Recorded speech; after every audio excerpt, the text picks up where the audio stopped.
En segundo lugar, ya digo,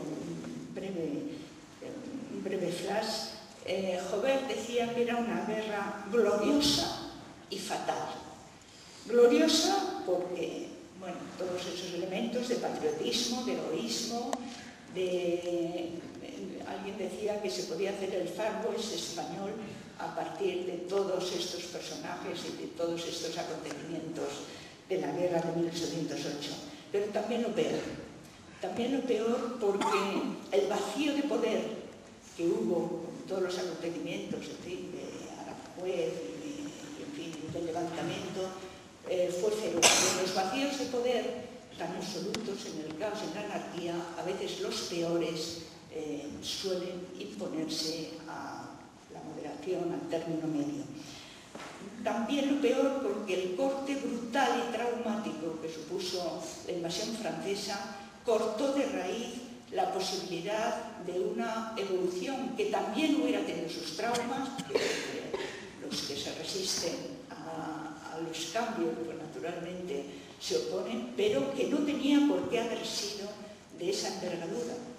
Podría haber sido más tipo como fue sobre todo con la relación con América, más tipo como fue Portugal con Brasil, etc. O sea que y luego además hay que tener en cuenta, entre paréntesis, que también hay que referir a esto, la falacia de la historia contrafactual cuando decimos bueno, pero es que con Napoleón venían las reformas. Napoleón, que está mitificado absolutamente por el mito romántico, a partir de Hegel, la idea montada a caballo, ¿no? Napoleón fue contra, además, bueno, acabó de emperador, si es que los franceses a partir de justo en el bicentenario de la Revolución Francesa se encargaron muy bien de dejarlo en su sitio. Aún así es admirable la historia de Francia, que es capaz de asumir también personajes tan complejos como Napoleón, que retrasó la industrialización francesa durante 50 años y fue una sangría de hombres y de energías. Pero en fin, en cualquier caso, para España y para el mundo hispano fue brutal y fue un desastre esa invasión y esa guerra tan larga. Y además lo peor por el estilo guerrillero que se impuso.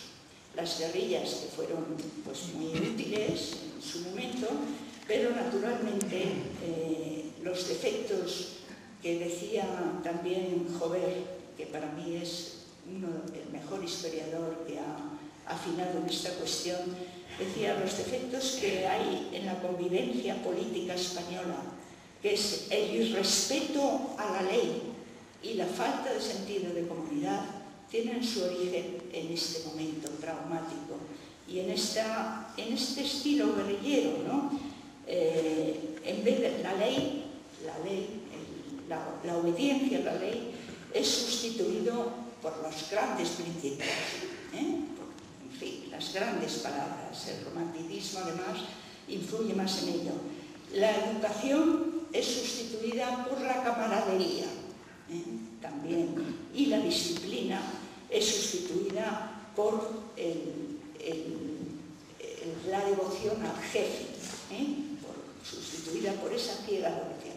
Y de ahí pues todos esos pronunciamientos también que se originan a lo largo del siglo XIX. Por lo tanto, un momento en que el maniqueísmo, pese a figuras como jovellanos, como Blanco White, patriotas y reformistas, patriotas y afrancesados, pese a los mismos afrancesados en los que hay, ¿cómo se puede decir que es un traidor? Moratino, Meléndez Valdés o Alberto Lista o tantos otros, ¿no? Eligieron un campo, hubo muchísimo oportunismo, naturalmente, y además salieron muy beneficiados mientras duró el poder, pero al mismo tiempo había muchas personas sinceras que pensaban que la única forma de evitar una guerra que en principio pensaban que estaba perdida porque los ejércitos de Napoleón eran invencibles y que el caos nos adueñara de aquello y que además les obligaban a jurar el rey José en la administración para mantenerse en los cargos, etc., para que el país funcionase. Hubo también mucha gente de muy buena fe que sin embargo cogieron el otro camino, ¿no? Por lo tanto, frente a todos esos matices, pues el maniqueísmo, el bien y el mal, los buenos y malos, se establecieron de una manera bastante permanente. Y por último, no olvidar la expropiación del patrimonio español que supuso la francesada, como lo conocemos en los historiadores, ¿no?